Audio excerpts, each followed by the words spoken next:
There's a moment in every negotiation that most people never notice. It happens in the space between sentences, in the microscopic pause before someone responds, in the way a person shifts their weight when they hear a number they didn't expect. It's in that moment, that fractional second, where the entire negotiation is actually decided. Everything that comes after is just two people slowly discovering what was already determined in that invisible instant. Most of us walk through life believing that negotiation is about words. We think it's about who makes the better argument, who has the more compelling logic, who can articulate their position with greater clarity. And on the surface, it certainly looks that way. When we watch two attorneys facing off in a courtroom, or two business executives debating contract terms, or even two partners deciding where to go for dinner, what we see is language, proposals and counterproposals, objections and rebuttals, the architecture of verbal persuasion. But that's not actually what's happening. What we're watching is something far more ancient, far more sophisticated, and infinitely more powerful than mere words. We're watching a psychological dance that predates language itself, a complex interplay of dominance and submission, trust and suspicion, certainty and doubt that plays out not in the conscious mind, but in the primitive regions of our brain that evolved millions of years before we ever spoke our first sentence. The negotiators who truly understand this, who have either learned it through decades of experience or somehow intuited it naturally, operate on a completely different plane than the rest of us. They're not just better at making arguments, they're playing an entirely different game. And once you understand what they're actually doing, once you see the hidden psychological machinery they're operating, you can never watch a negotiation the same way again. Think about the last time you tried to negotiate something. Maybe it was asking your boss for a raise. Maybe it was haggling over the price of a car. Maybe it was something as simple as convincing your kids to do their homework before screen time. What do you remember about that interaction? Chances are you remember what was said, the words, the reasons, the justifications. You probably remember whether you won or lost, whether you got what you wanted or walked away disappointed. But I'd be willing to bet you don't remember the really important stuff. You don't remember exactly when the power dynamic shifted. You don't remember the precise moment when the other person's resistance started to crumble, or when your own certainty began to waver. You don't remember the subtle changes in their physiology, the slight relaxation in their shoulders, the almost imperceptible nod, the momentary glance away that signaled their brain had already made a decision their mouth hadn't yet articulated. That's because all of that happened below your conscious awareness. It happened in the realm of what psychologists call implicit cognition, the vast ocean of mental processing that occurs without our conscious knowledge. And the negotiators who win consistently, who seem to have an almost supernatural ability to get what they want, have learned to navigate that ocean with extraordinary precision. This isn't about manipulation in the sinister sense, though we'll certainly talk about that darker edge. This is about understanding how human beings actually make decisions, how we assess risk and reward, how we determine who to trust and who to guard against, how we decide when to hold firm and when to yield. Because here's the uncomfortable truth: we don't actually make these decisions rationally. We make them emotionally, instinctively, neurologically, and then we construct rational explanations after the fact to justify what we've already decided to do. The master negotiator understands this split between our conscious reasoning and our subconscious decision-making. They understand that while you're listening to their logical arguments, your brain is actually making its decision based on entirely different criteria. Are they signaling confidence or desperation? Abundance or scarcity? Flexibility or rigidity? Do they seem like someone who has better alternatives or someone who needs this deal more than they're letting on? Your conscious mind might be analyzing their proposal point by point, but your unconscious mind is running a completely different calculation. Let's start with something fundamental that most people get exactly backward.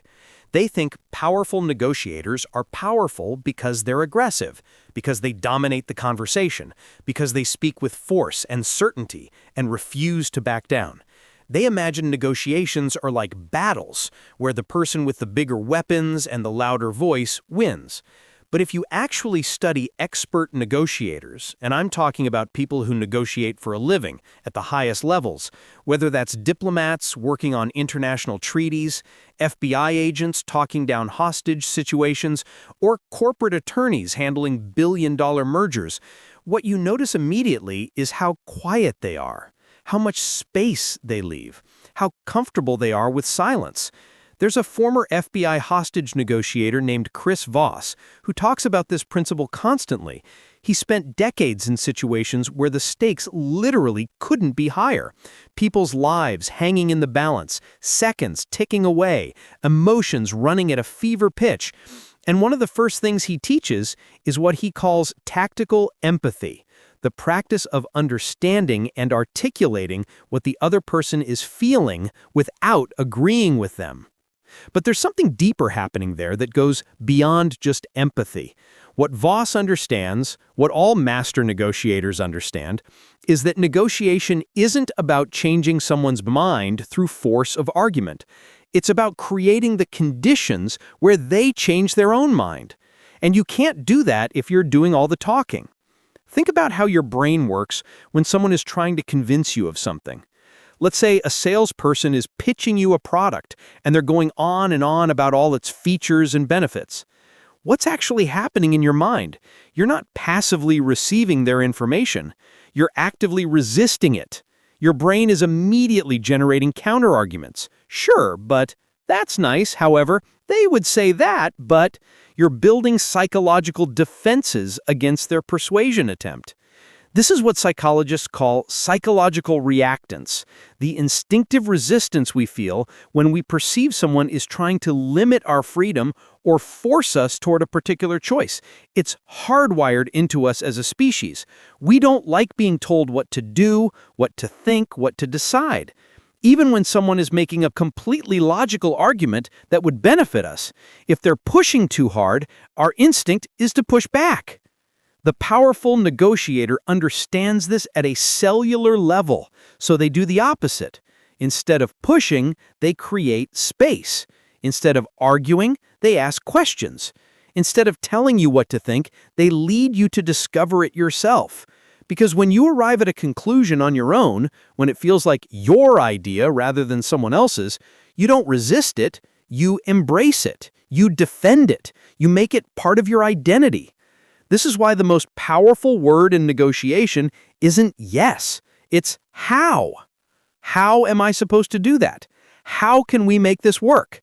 How do you see this playing out? These questions do something remarkable. They transfer the cognitive burden from the negotiator to the other party. Instead of you having to convince them, they have to convince themselves. They have to work through the problem, see the constraints, discover the solutions. And in that process of discovery, they become invested in the outcome in a way they never would if you simply presented them with your preferred solution. But there's an even deeper layer to this that goes beyond just empathy. When you ask someone how, you're not just making them think, you're making them feel. You're triggering a specific emotional response that fundamentally changes the psychology of the interaction. See, when someone feels like they're being questioned, when they're put in a position where they have to explain or justify, something shifts in their nervous system. They move from a state of resistance to a state of engagement. Their brain stops generating counterarguments and starts problem solving. Neuroscientists have actually studied this. When we're in adversarial mode, when we perceive someone as trying to win against us, our amygdala activates. That's the part of our brain responsible for threat detection and defensive responses. Blood flow decreases to our prefrontal cortex, the region responsible for complex reasoning and empathy. We literally become dumber and more aggressive. But when we shift into collaborative problem-solving mode, the pattern reverses. the prefrontal cortex lights up, the amygdala quiets down.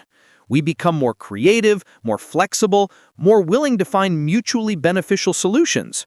And the negotiator who can trigger this shift, not through what they say, but through how they structure the conversation, has already won before the other person even realizes the game has changed. This is what I mean when I say master negotiators are playing a different game. They're not trying to win the argument. They're trying to change the neurological state of the person across from them. They're conducting an orchestra of psychological responses, and they're doing it so subtly that it feels like everything is happening naturally, like both parties are just having a reasonable conversation that happened to reach a conclusion that benefits the negotiator. Now let's go deeper into the cognitive architecture that underlies all of this. Because what we're really talking about here is how human beings construct reality and make decisions. And the uncomfortable truth is that we're much less rational than we think we are. There's a concept in psychology called anchoring bias. You've probably heard of it. It's one of the most well-documented cognitive biases we have. The basic idea is simple. Whatever number you hear first in a negotiation tends to anchor the entire discussion. If you're selling a car and the buyer offers you $8,000 right off the bat, that number becomes the psychological reference point for everything that follows. Even if you were hoping for $12,000, you're now negotiating in the space created by their anchor. 8 becomes the bottom, and anything above it feels like a win for you, even if you end up at $9,000, which is still $3,000 below what you wanted. Every decent negotiator knows about anchoring, but master negotiators understand something more sophisticated about how it actually works in the brain and how to use it not just tactically, but strategically across an entire negotiation. See, anchoring doesn't just set a number. It creates a cognitive framework that influences every subsequent judgment.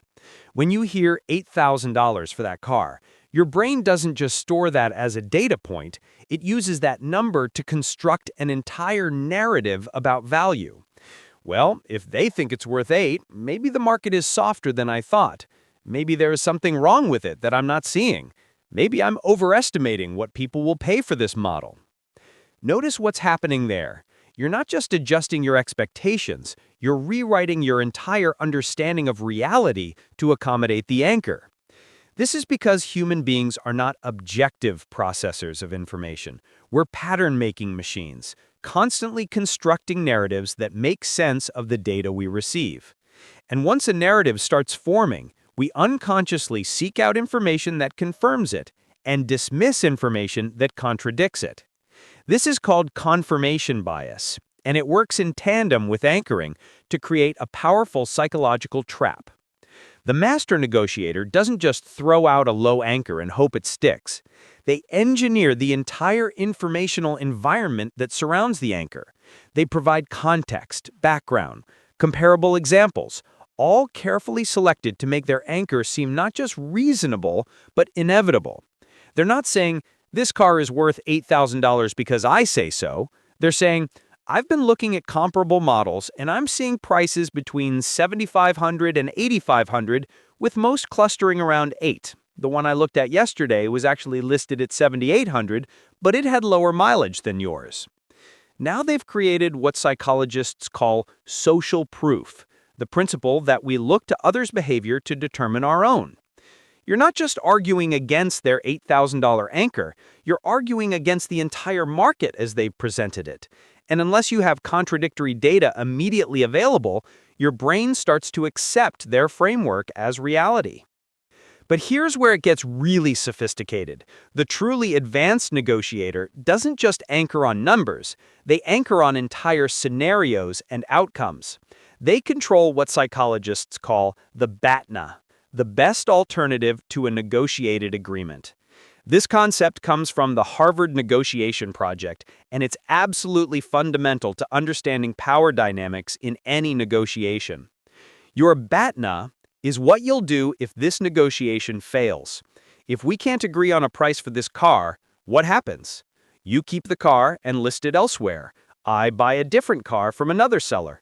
Those alternatives, what they are, how attractive they are, how readily available they are, determine almost everything about who has leverage in this negotiation.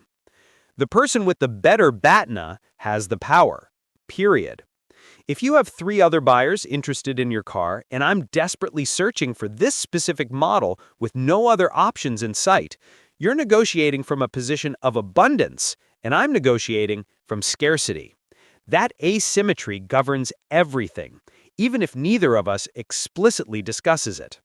So master negotiators work obsessively on what's called BATNA improvement, making their alternatives better and making your alternatives worse, or more precisely, shaping your perception of both alternatives. They casually mention other deals they're considering. They ask questions that reveal your constraints. So you mentioned you needed to sell before the end of the month. Is that a hard deadline? Now they know you're under time pressure, which weakens your BATNA, because waiting becomes costly for you. Meanwhile, they're signaling abundance. They're in no rush. They have options. They like your car, sure, but they're also looking at 2 others. This isn't about lying. The best negotiators don't need to lie because they've actually engineered good alternatives. But even if they haven't, they understand the perception of alternatives matters more than reality in the psychology of the moment. Now I need to take you into the place where most negotiations actually fall apart, because this is where the theory meets the messy reality of human psychology, and it's not where people think it is. Most people believe negotiations fail because the parties can't agree on terms. The price is too high or too low, the conditions are unacceptable, the timeline doesn't work. That's what it looks like on the surface, but if you actually dig into why negotiations collapse, what you find is that the vast majority of failures have nothing to do with the substantive terms. They fail because of ego, emotion, and misread signals. Here's a scenario that plays out constantly in American business culture. 2 executives are negotiating a partnership agreement. The terms are actually pretty close. They're within 5% on valuation. They agree on the basic structure. They both see the strategic value. But then one of them says something that the other perceives as slightly dismissive. Maybe it's, let's be realistic here, or come on, you know that's not how this works, or even just a certain tone when questioning an assumption. Nothing overtly offensive, just a tiny crack in the respectful facade. What happens next determines whether this deal closes or dies, because in that moment, the person who felt dismissed has a choice. They can let it slide and stay focused on the substance, or they can let their ego engage, at which point the negotiation is no longer about the partnership, it's about respect, about dominance, about who's going to back down. And once ego is activated, once people start negotiating their emotional needs instead of their substantive interests, everything falls apart. The powerful negotiator has learned to see this trap coming from a mile away. More importantly, they've learned to manage their own ego response so they don't activate the trap themselves. This requires a level of emotional regulation that most people simply haven't developed. Because here's what's happening neurologically. When you feel disrespected or dismissed, your brain interprets it as a threat. Your amygdala fires, your sympathetic nervous system activates, you're experiencing the same physiological response as if someone had physically threatened you. In that state, your higher cognitive functions are partially disabled.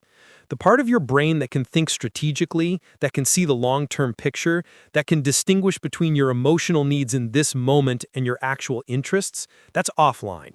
You're running on instinct, and your instinct is telling you to fight back, to reassert dominance, to make them pay for disrespecting you.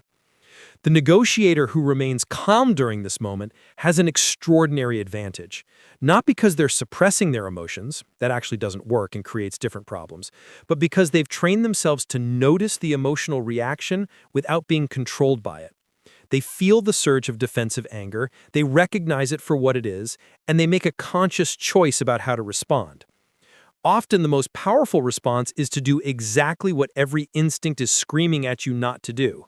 Acknowledge the emotion, and de-escalate. Hey, I'm feeling some tension here. Did I say something that landed wrong? This is incredibly difficult to do in the moment because it feels like weakness, like you're conceding status by admitting you felt something. But what it actually does is break the ego spiral before it starts. You've named the dynamic, brought it into the open, and given the other person permission to step back from their defensive posture. But there's an even more common way negotiations fail, and this one is particularly insidious because it happens when both parties think things are going well. It's what I call the agreement mirage. Here's how it works.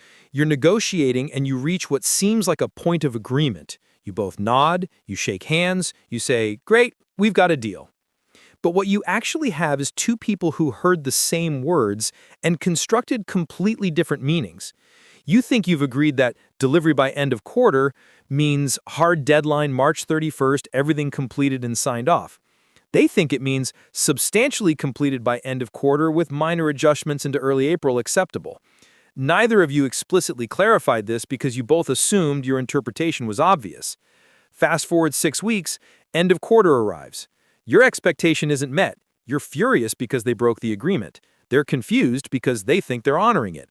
The relationship fractures, the deal potentially falls apart, and both of you walk away thinking the other person is either incompetent or dishonest, when really what happened is a failure of communication so fundamental that most people don't even recognize it as the problem.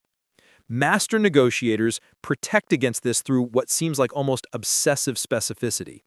They don't just reach agreement, they test agreement. They summarize, they confirm, they ask clarifying questions that might feel unnecessary. Just so we're on the same page, when you say end of quarter, you mean everything signed off by March 31st, yes? Or are you thinking substantial completion with punch list items into April? This feels tedious in the moment, but it prevents the agreement mirage that destroys deals later. Now we need to talk about what's really happening emotionally in high-stakes negotiations, because this is where the psychology gets most interesting and most human. Everything we've discussed so far, the cognitive biases, the strategic frameworks, the communication techniques, all of that is operating on top of a churning sea of emotion that most people are barely aware of. Let's start with fear.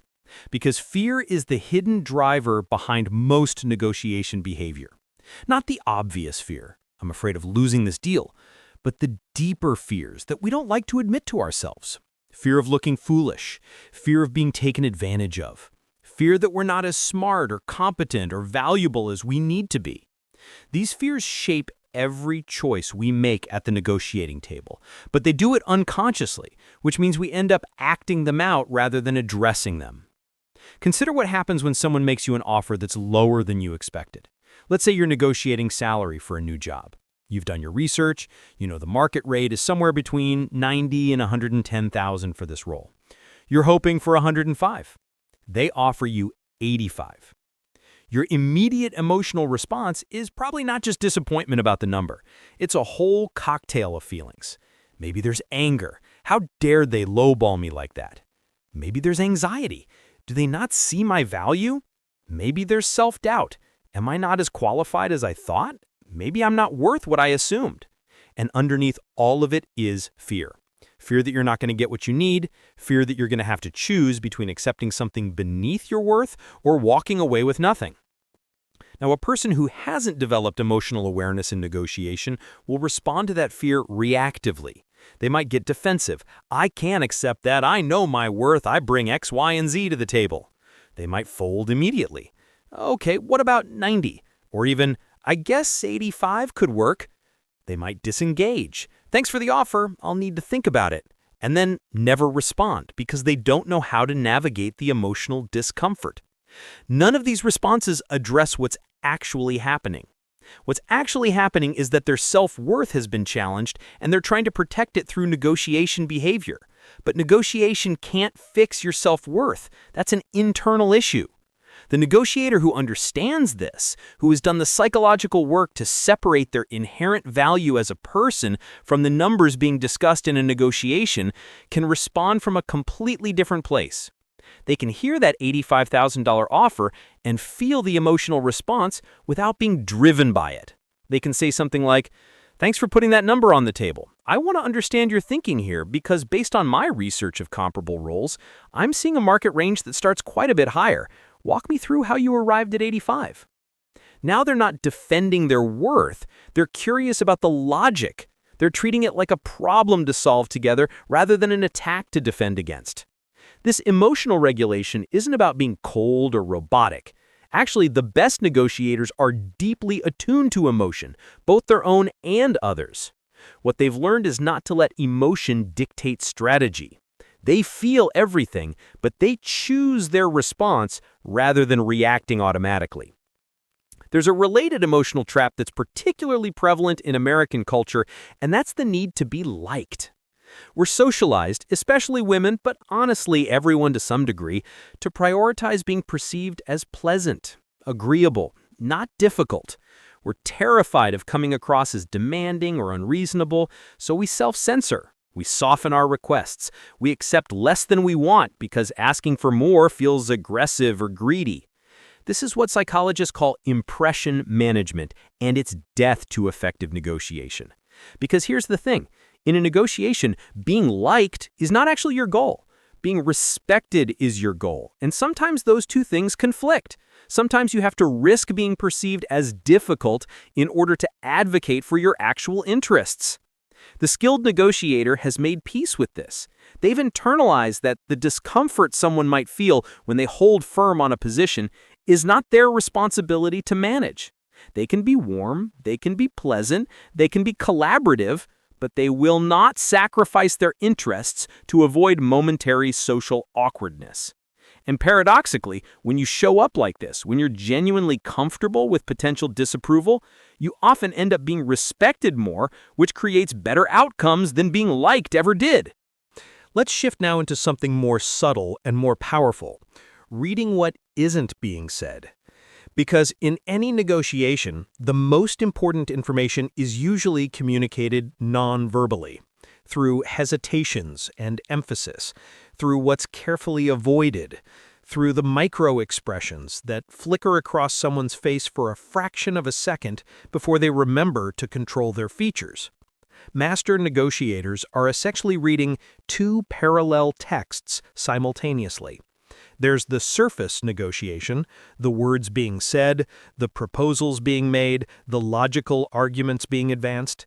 And then there's the shadow negotiation happening underneath, where the real truth lives. Someone says, that timeline should be fine, but they say it with just a hint of hesitation, a slight uptick at the end, turning it into almost a question rather than a statement. They've just told you that the timeline is actually a problem, even though their words said the opposite. Most people miss these signals entirely because they're focused on content.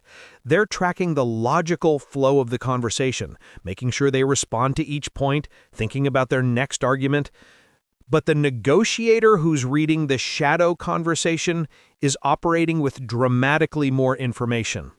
They're noticing when someone's foot starts bouncing during a particular topic, signaling anxiety. They're catching the moment when someone's shoulders relax slightly after an issue is resolved, showing that it was creating more stress than they let on verbally. They're seeing the subtle glance toward the door when a meeting is running long, telling them that time pressure is building.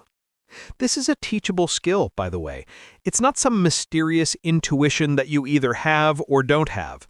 It's about training yourself to split your attention, keeping part of your awareness on content and part on process, part on what's being said and part on how it's being said. But it requires something most people find incredibly difficult. You have to slow down. Our default mode in conversation, especially in high-stakes negotiation, is to be constantly preparing our next response. Someone is talking and we're not really listening. We're formulating what we're going to say as soon as they stop. This makes us fast conversationally, but it makes us blind to all the subtle information we could be gathering. The powerful negotiator does the opposite. They listen at a level that feels almost uncomfortable. They let silence hang after the other person finishes speaking. They pause before responding, taking a moment to actually consider not just the words, but the entire communication. This serves multiple purposes. It gives them time to notice what their intuition is telling them about the subtext. It signals to the other person that they're being taken seriously, that their words have weight. and it creates space for the other person to keep talking, often revealing more than they intended to. There's a technique that interrogators and therapists both use called minimal encouragers. These are tiny verbal or nonverbal prompts that signal keep going without interrupting the flow. A slight nod, tell me more about that. These don't add content, but they create a psychological pull for the other person to continue, to expand, to reveal. And what you find is that people, when given this kind of space, will often talk themselves into your position or talk themselves out of their own resistance. They'll surface their own objections and then counter them.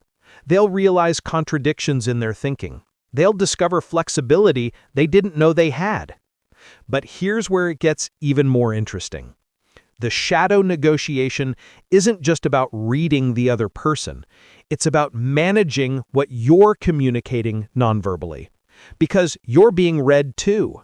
Every time you shift in your seat, every time your voice betrays uncertainty, every time your face shows an emotion before you can mask it, you're giving information to anyone who knows how to look for it. The negotiator who has genuine confidence, not arrogance, but actual bone-deep confidence in their value and their position, communicates this in 1,000 subtle ways that are very difficult to fake. They're comfortable with silence. They don't rush to fill pauses. Their body language is open, but not desperate. They make eye contact without it being aggressive. They speak with vocal authority, not necessarily loudly, but with a certainty that comes from actually believing what they're saying. Compare this to someone who's uncertain but trying to project confidence. They overcompensate. They talk too much, filling every silence because quiet makes them anxious. They make aggressive eye contact that's actually a challenge, betraying their defensiveness. They speak with forced authority that has a brittle quality to it. They're performing confidence, and the performance itself signals the opposite of what they're trying to communicate. This is why the internal work matters so much. You can learn all the techniques in the world, but if you don't genuinely believe in your position, if you haven't resolved your own fears and insecurities, they will leak out in your nonverbal communication. The person across from you might not consciously identify what's wrong, but their intuition will pick up on the incongruence between your words and your energy, and they'll trust the energy over the words every time. Now let's drop into some specific scenarios and watch these principles in action. Because theory only gets you so far. You need to see how this actually plays out in real conversations between real people. Imagine you're sitting across from your boss, having finally worked up the courage to ask for a raise. You've prepared extensively, you've documented your contributions, you've researched market rates, you know you're underpaid by at least $15,000 relative to industry standards. You open the conversation. Thanks for meeting with me. I wanted to talk about compensation. I've been in this role for 2 years now, and I think my contributions have grown significantly. I'd like to discuss adjusting my salary to better reflect the market and the value I'm bringing. Your boss leans back, arms not quite crossed, but close. I'm glad you brought this up. You're definitely a valued member of the team. Let's talk about what you have in mind. Notice what just happened. They didn't say yes, and they didn't say no. They opened space for you to speak, which is actually a tactical move, getting you to name a number first. An inexperienced negotiator might jump right in. I'm looking for a 20% increase, which would put me at... But watch what a skilled negotiator does instead. Before we get to specific numbers, I'd like to understand how you see my performance and trajectory here.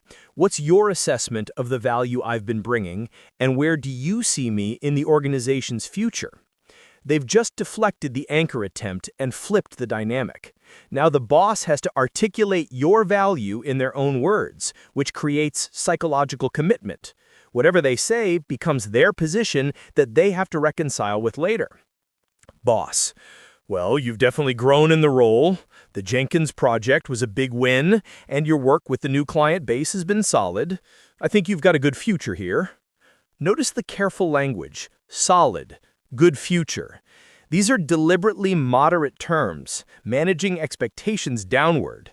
A novice might hear this as lukewarm and get defensive.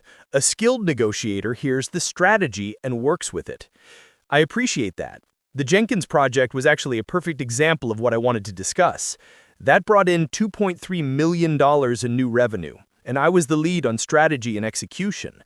When I look at industry benchmarks for people delivering that level of impact, I'm seeing compensation ranges that are quite a bit above where I'm currently at. There's the anchor, but notice how it's framed. Not, I want X dollars, but people doing what I do earn X dollars. You've moved the conversation from, what do I deserve, to, what does the market pay? Which is much harder to argue with because it's external data, not your opinion. Boss, I hear you, but we also have to consider our internal equity. We can't just match external markets without looking at what other people at your level are making here. This is a classic constraint play. They're pivoting from your market value to internal fairness. And they're not wrong. Internal equity matters. But watch how a skilled negotiator handles this. That makes sense, and I respect the need for internal consistency. So help me understand the framework. When you look at people at my level, how are you defining level? Is it title, years of experience, revenue responsibility? Because if we're looking at actual impact and revenue generation, I think the comparison might look different than if we're just going by years in seat. You've just deconstructed their constraint and turned it into a conversation about definitions, because your level is subjective, and by questioning it, you're creating space to redefine it in your favor. The conversation continues, but notice the dance. Every move has a countermove. When they try to anchor low, you redirect to market data. When they invoke constraints, you examine the framework. When they speak in generalities, you bring in specifics. You're never combative, never aggressive, but you're also never just accepting their frame without testing it. We've covered a tremendous amount of ground here, and I want to bring it all together in a way that you can actually use. Because all of this psychological insight, all these techniques and principles, they're only valuable if they change how you actually show up in negotiations. The fundamental shift I want you to walk away with is this.